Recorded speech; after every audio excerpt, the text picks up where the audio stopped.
sou da área de Pessoas e Cultura e tô aqui para falar com vocês sobre mudança de hábitos. Não é um tema muito fácil, né? Eu imagino que se eu fosse perguntar aqui, todo mundo tem alguma história de alguma tentativa frustrada de mudar um hábito. E geralmente começa numa segunda-feira de manhã, em que você tenta fazer exercícios físicos em um certo local, e isso não dura, sei lá, nem até a quarta ou a sexta-feira da mesma semana. Isso é completamente natural, porque em geral a gente tem muita informação sobre que hábitos a gente queria para a própria vida. A gente sabe que precisa dormir bem, que precisa comer bem, que precisa fazer atividades físicas, mas isso nem sempre é muito fácil de se fazer na real, todos os dias. Fazer com que isso vire um hábito, né? Então, é importante a gente falar um pouquinho sobre o nosso cérebro quando a gente fala de hábitos, porque ele é o nosso primeiro inimigo. Por que isso, né? O nosso cérebro, ele automatiza todos os nossos processos. Você já parou para pensar que às vezes você não lembra se você fechou a porta de casa, se você fechou a torneira depois de escovar os dentes? Tudo aquilo que você faz todos os dias, ele começa a criar uma rotina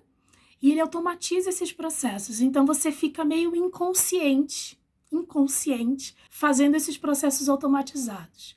Isso faz com que o teu corpo não tenha tanta liberação de energia para fazer essas atividades. E isso, na verdade, tem o seu lado bom e tem o seu lado ruim. Algumas vezes a gente pode esquecer alguma panela ligada ou então alguma torneira aberta e pode ter algum tipo de acidente. Mas na maioria das vezes isso funciona porque você acaba usando a sua energia em qualquer outra atividade que é muito mais importante na sua vida. Então, como a gente já sabe como o cérebro funciona, a gente precisa agora saber como a gente vai fazer para driblar o nosso cérebro em relação aos nossos novos hábitos que a gente quer para a nossa vida. Vou dar 3 dicas de como a gente pode fazer isso. Primeira dica, seja claro na definição da sua meta. Quero fazer mais atividade física. É muito vago, né?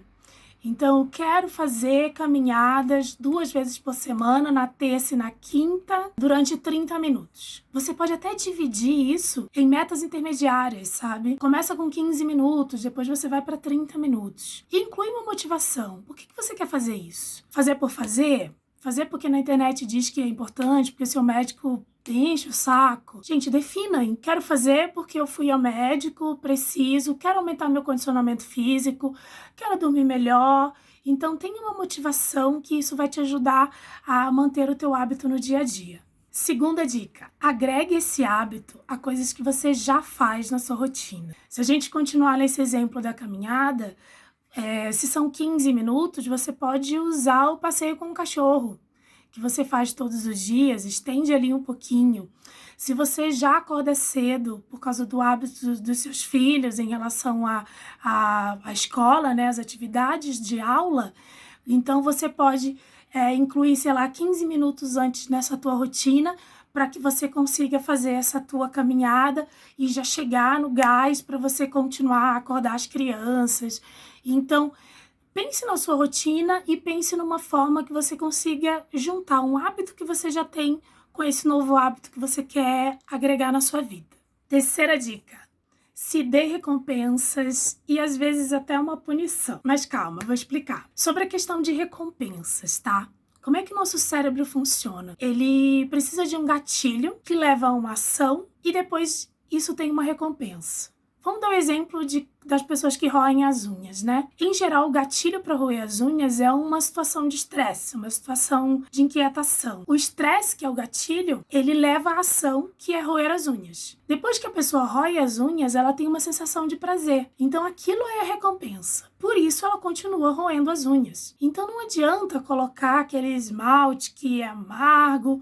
Não, você precisa mudar esse padrão que você tem no seu cérebro. Então, a ideia é que você comece a criar esse mesmo padrão, só que fora dessa parte automática que o seu cérebro está acostumado. Se eu conseguir fazer no meu exercício durante toda a semana, no domingo eu vou me dar uma guloseima, tá, gente? A ideia é que você consiga criar essa recompensa para que o seu cérebro alimente o seu próprio hábito. Então isso acaba funcionando bastante para essas finalizações, né, de fim de semana e tudo mais. Quando a gente fala de punição, gente, não é para você começar a se punir com coisas, dizer, não vou fazer isso, não vou fazer aquilo. Eu vou dar um exemplo que aconteceu na minha família. O meu pai e os meus tios, eles todos precisavam emagrecer. Estavam todos com colesterol super alto e com alguns problemas ali que os médicos começaram a identificar. Então eles se uniram, todos eles são flamenguistas, né?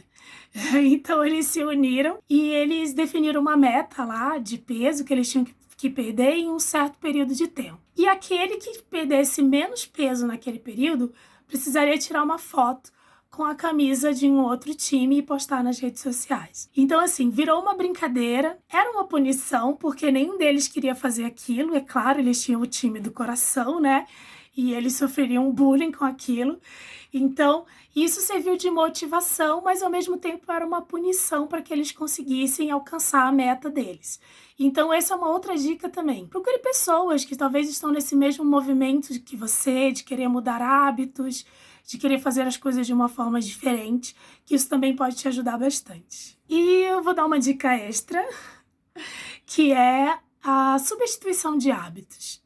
Se você tem um hábito que você não gosta, que você quer mudar, não foque nele. Foque num hábito novo. É sempre muito importante você pensar nisso. Existe um exercício de mentalização muito interessante que mostra exatamente como o cérebro funciona em relação a isso. Se você fechar os seus olhos e mentalizar qualquer coisa, um copo, mentalizar o teu celular, tenta mentalizar aquilo por alguns segundos. Depois, continua com os olhos fechados e tenta esquecer aquele objeto. Você não vai conseguir esquecer. Se você ficar focando em esquecer o objeto, mais você vai fortalecer a imagem do objeto na sua mente. E se você inserir uma outra imagem, sei lá, pensar na sua filha correndo por um lago, imaginar uma situação bonita, daqui a 3, 4 segundos você vai perceber que seu cérebro esqueceu a imagem do copo que você tinha colocado. Então, é muito mais fácil você inserir um novo hábito do que você ficar lutando contra um hábito que você não gosta e ele já está na sua vida.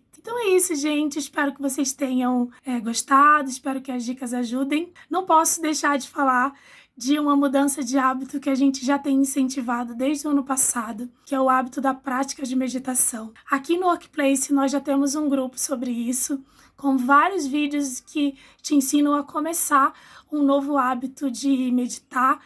E a ideia é que você faça durante 21 dias por 5 minutos, para que você consiga trazer mais autoconhecimento e a presença, para que você consiga estar para perceber hábitos que você também não gosta na sua vida, tá bom? Um abraço, tchau!